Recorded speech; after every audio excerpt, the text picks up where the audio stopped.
Part 11 पागल हाथी। मोती राजा साहब की खास सवारी का हाथी था। यूं तो वह बहुत सीधा और समझदार था, पर कभी-कभी उसका मिजाज गर्म हो जाता था। तब वह आपे में न रहता था। उस हालत में उसे किसी बात की सुध न रहती थी। महावत का दबाव भी न मानता था। एक बार इसी पागलपन में उसने अपने महावत को मार डाला। राजा साहब ने यह खबर सुनी तो उन्हें बहुत क्रोध आया। मोती की पदवी छिन गई। उसे राजा साहब की सवारी से निकाल दिया गया। कुलियों की तरह उसे लकड़ियां ढोनी पड़ती, पत्थर लादने पड़ते और शाम को वह पीपल के नीचे मोटी जंजीरों से बांध दिया जाता। उसके सामने सूखी टहनियां डाल दी जाती थी और उन्हीं को चबाकर वह भूख की आग बुझाता। जब वह अपनी इस दशा को अपनी पहली दशा से मिलाता तो वह बहुत चंचल हो जाता। वह सोचता, कहाँ मैं राजा साहब का सबसे प्यारा हाथी था और कहाँ आज मामूली मजदूर हूँ। यह सोचकर जोर जोर से चिंघाड़ता और उछलता।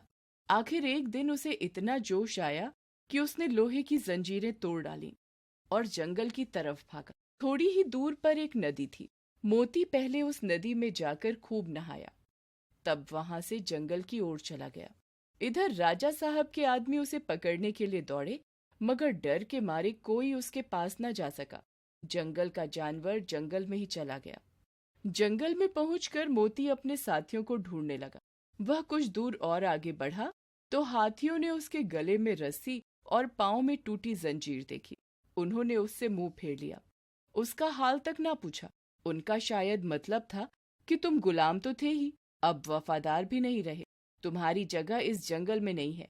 जब तक वे आंखों से ओझल ना हो गए, मोती उन्हें वहीं खड़ा ताकता रहा।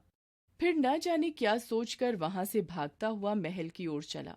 वह रास्ते में ही था कि उसने देखा राजा साहब शिकारियों के साथ घोड़े पर चले आ रहे हैं। वह फौरन एक बड़ी चट्टान की आड़ में छिप गया। धूप तेज थी। राजा साहब जरा दम लेने को घोड़े से उतरे। अचानक मोती आड़ से निकल पड़ा और गरजता हुआ राजा साहब की ओर दौड़ा। राजा साहब घबरा कर भागे और एक झोपड़ी में घुस गए। थोड़ी देर बाद मोती भी पहुंचा। उसने राजा साहब को अंदर घुसते देख लिया था। पहले तो उसने अपनी सूंड से ऊपर का छप्पर गिरा दिया, फिर उसे पैरों से रौंद कर चूर चूर कर डाला। भीतर राजा साहब का डर के मारे बुरा हाल था। उन्हें जान बचने की कोई आशा न थी। आखिर कुछ न सूझी तो वे जान पर खेलकर पीछे दीवार पर चढ़ गए और दूसरी तरफ कूदकर भाग निकले। मोती द्वार पर खड़ा छप्पर रौंद रहा था और सोच रहा था कि दीवार कैसे गिराऊं। आखिर उसने धक्का देकर दीवार गिरा दी। मिट्टी की दीवार पागल हाथी का धक्का क्या सहती। मगर जब राजा साहब भीतर न मिले तो उसने बाकी दीवारें भी गिरा दी और जंगल की तरफ चला गया। घर लौटकर राजा साहब ने ढिंढोरा पिटवा दिया कि जो आदमी मोती को जीवित पकड़कर लाएगा उसे 1000 रुपए इनाम दिया जाएगा। कई आदमी इनाम के लालच में उसे पकड़ने के लिए जंगल गए, मगर उनमें से एक भी न लौटा। मोती के महावत का एक लड़का था। उसका नाम था मुरली। अभी वह 8-9 बरस का था, इसलिए राजा साहब दया करके उसे और उसकी माँ को खाने पहनने के लिए कुछ खर्च दिया करते थे। मुरली था तो बालक, पर हिम्मत का धनी था। कमर बांधकर मोती को पकड़ लाने के लिए तैयार हो गया, मगर माँ ने बहुतेरा समझाया और लोगों ने भी मना किया, मगर उसने किसी की एक न सुनी और जंगल की ओर चल दिया। जंगल में गौर से इधर उधर देखने लगा। आखिर उसने देखा कि मोती सिर झुकाए उसी पेड़ की ओर चला रहा है। उसकी चाल से ऐसा मालूम होता था कि उसका मिजाज ठंडा हो गया है।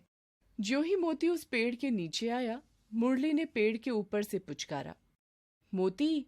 मोती इस आवाज को पहचानता था। वहीं रुक गया और सिर उठाकर ऊपर की ओर देखने लगा। मुरली को देखकर पहचान गया। यह वही मुरली था जिसे वह अपनी सूंड से उठाकर अपने मस्तक पर बिठा लेता था। मैंने ही इसके पिता को मार डाला है, यह सोचकर उसे बालक पर दया आई। वह खुश होकर सूंड हिलाने लगा। मुरली उसके मन के भाव को पहचान गया। वह पेड़ से नीचे उतरा और उसकी सूंड को थपकियां देने लगा। फिर उसे बैठने का इशारा किया। मोती बैठा नहीं।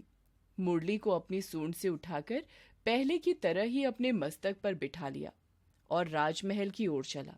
मुरली जब मोती को लिए हुए राजमहल के द्वार पर पहुंचा तो सबने दांतों तले उंगली दबाई। फिर भी किसी की हिम्मत न होती थी कि मोती के पास जाए। मुरली ने चिल्लाकर कहा, डरो मत, मोती बिल्कुल सीधा हो गया है, अब वह किसी से न बोलेगा। राजा साहब भी डरते डरते मोती के सामने आए। उन्हें इतना अचंभा हुआ कि वही पागल मोती अब गाय की तरह सीधा हो गया है। उन्होंने मुरली को 1000 रुपए इनाम तो दिया ही, उसे अपना खास महावत बना लिया और मोती फिर राजा साहब का सबसे प्यारा हाथी बन गया। प्रेमचंद।